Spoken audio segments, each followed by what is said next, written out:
This is a rare colorway of the Air Jordan 1. But seriously, in fact, on the bottom, it has a bunch of logos that were proposed before the Jumpman. And of course, it has the wings on the back, which definitely makes this a retro and not an original release. But as much as MKBHD wants me to talk about the Air Jordan 1 in comparison with this Adams 251 MKBHD edition, that's not what we're here to do. We're here to put this thing through the paces. Let's find out. Yes, this would have been easier with a sharp knife, but I'm using dull scissors.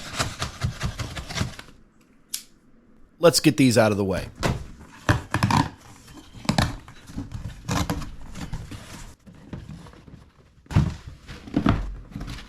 The box is red with the stripes, just like on the tongue, to signify the antimicrobial copper lining.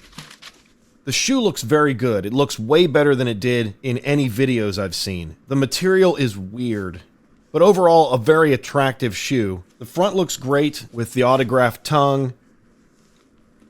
And I don't know about the bottom and what kind of traction you're going to get, but it's pretty cool.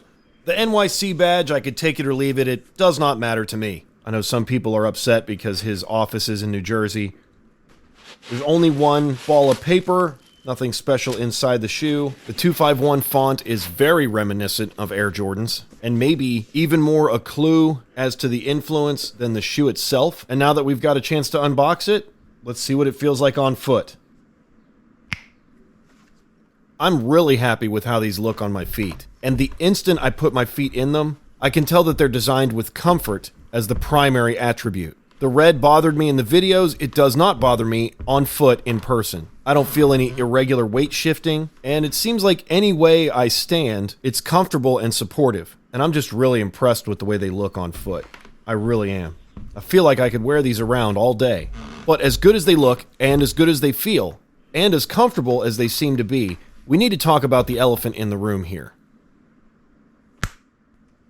These are really narrow. I mean, really narrow. The ease of putting them on the foot is way, way easier than I expected. The first thing you notice is that these are light years more comfortable than you expect them to be when you look at them to initially slip on. Just amazingly comfortable. But that's the first instant. And in the second instant, you notice just how narrow these shoes are. They are unbelievably narrow. I'm going to have to replace this immediately. I don't know if this was the issue here, this area, or whether it's just that the shoe is so narrow.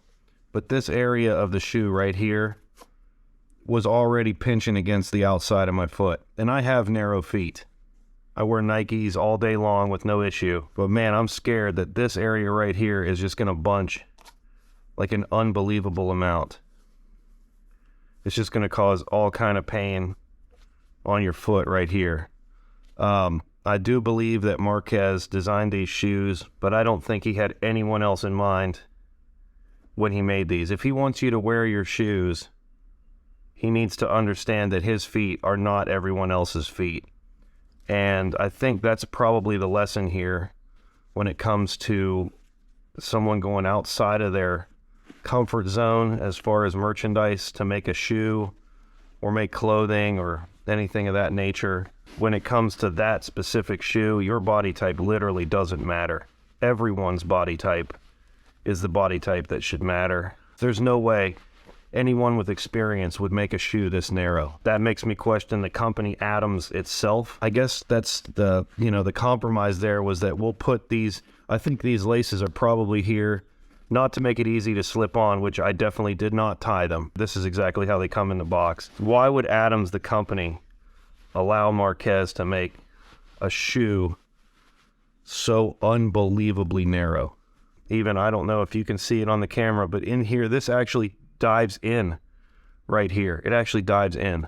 And boy, is that going to create some uncomfortable folks with wide feet or narrow feet. I have narrow feet. So that's my thought. Man, they're beautiful shoes. They look better in person than they do on camera. And they're way more comfortable than I expected. If you don't have narrow feet, get rid of them as soon as they show up. Do not even open them. Just sell them. There's no way. And I would probably wait until after the first month because I guess they stopped selling them after the first month. These are cool shelf shoes. If they fit your foot, they're probably going to be amazing. But if they don't, which will probably be most people, they won't. They'll cause you pain. My biggest disappointment with this shoe is that he sent a bunch of creators these shoes and did not include the bag for us, those that paid for it. So his buddies got a very limited edition bag that they all showed in their video. And we, the consumer who supports him and actually paid for the shoe, does not. I guarantee there's no way to get it except maybe in the aftermarket, where I'm sure you will pay an arm and a leg from one of these creators to buy this bag. Do I support creators being able to step out of their comfort zone and release things that are not necessarily the thing they're specifically attached to? Yes, absolutely. Any way that these creators can continue to monetize and provide feedback in their style, I support. But you have to know that Marquez is the top creator when it comes to digital and tech. And I don't know that he thought this one all the way through. So, good shoe? Sure. If you have a narrow foot, yes, it's a good shoe. And it will fit you well, and I think perform well over time based on the materials and the amount of research he did to get everything he wanted in a shoe. If you don't have a very narrow foot, sell this shoe. It is not for you. You will not be comfortable in it. And unfortunately, it was not designed for anyone except people with extremely narrow feet. It's even hard to put the insole back in the shoe. It's so narrow. Out of 10, the Marquez Brownlee 251 gets a 7. And if you're going to review the shoe, you got to review the reviewers that review the shoe. Seth Fowler, my favorite reviewer, does not mention the narrowness of the shoe, but there may be a reason. In his review, also in all of the examples when he's wearing the shoe, he has it pulled all the way out. He's not even going to address the narrowness of the shoe. He's just going to wear it like a slipper and completely ignore the fact that all the narrowness exists, except that he acknowledges it when he puts the insole back in and talks about how part of the insole has been rubbing. Actually seems to be rubbing a bit on my pair. I wonder if it's because I took it out to film the insole earlier on in the video and I didn't put it back in correctly. I don't know. But something I thought I should point out. The shoe is so narrow, the insole doesn't even fit. Dave 2D doesn't wear the shoes. And Jerry Rig Everything only puts one on one foot.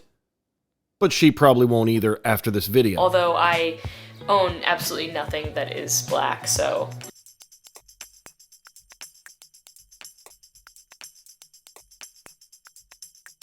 Thanks for watching. Hit the subscribe button. This is a brand new channel doing a brand new thing, and your support would mean a lot. We'll see you on the next one.